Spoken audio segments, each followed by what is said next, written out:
Good morning, Ian Crouch with your 8:30 Hunter News update. Just 5 days out from the Upper Hunter by-election, a new poll has the Nationals leading by a slim margin.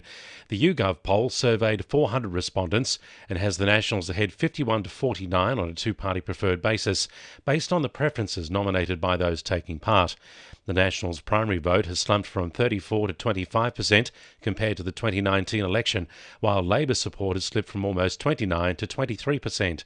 The shooters, fishers and farmers scored 16% and One Nation 11%, while 19% of respondents are still to make up their mind. Following a rise in crime, staff are urging officials to install CCTV and security guards in the John Hunter Hospital car park. The call comes as multiple staff members report feeling unsafe while walking to their cars after a rise in break-ins and arson in the unsupervised parking lot.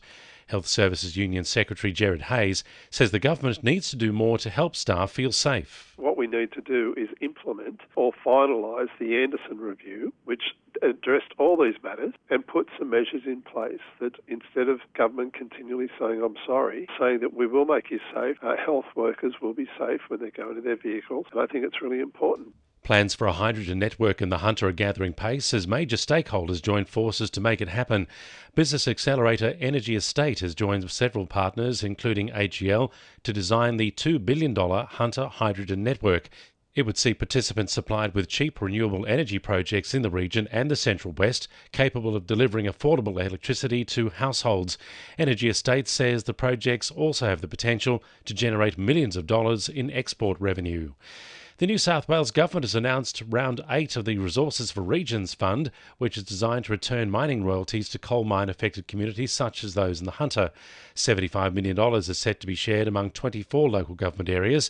Singleton Mayor Sue Moore says she's excited about the opportunity to receive funding for local projects. I know the staff are already actively working on what the projects we can put forward, and it'll be likewise community projects and programs as well as council. So we'll be putting those forward to councillors sometime in the very near future, so councillors can have a look at those before in the actual applications.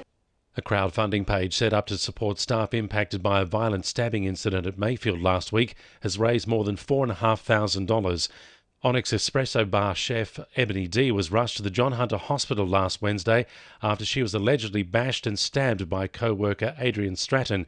He's now been charged with attempted murder and wounding with intent to cause grievous bodily harm. The cafe remains closed, and owner Leah Bultons has set up a GoFundMe page to support her devastated staff with the cost of counselling, income and rent support, which is not covered by insurance. Local pet owners can expect upgrades to the popular off-leash area at Islington Park in the coming months. Upgrades to the pet-friendly park are expected to make the area safer for pets and more usable for their owners.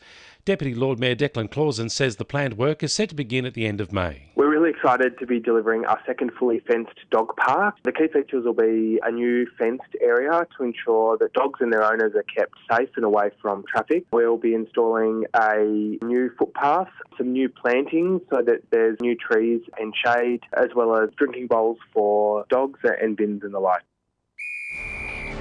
2NURFM Sport.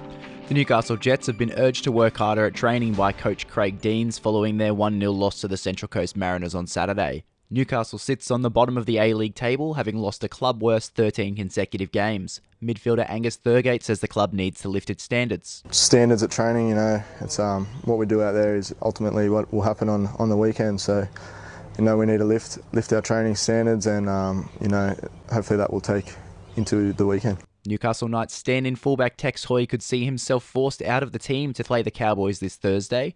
Playmaker Blake Green is expected to return from injury, which would see Kurt Mann move to fullback, forcing Hoy out of the side.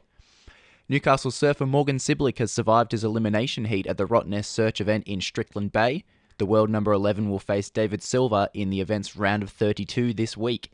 And Newcastle cricketer Jason Sangha has secured a new contract with New South Wales after scoring a century in the final round of the Sheffield Shield last month. That's sport. I'm Patrick Alderton. And the winning numbers in Monday Lotto are 29, 15, 36, 38, 44 and 42, and the supplementaries are 27 and 8. And now you're up to date with the latest 2NURFM Hunter News.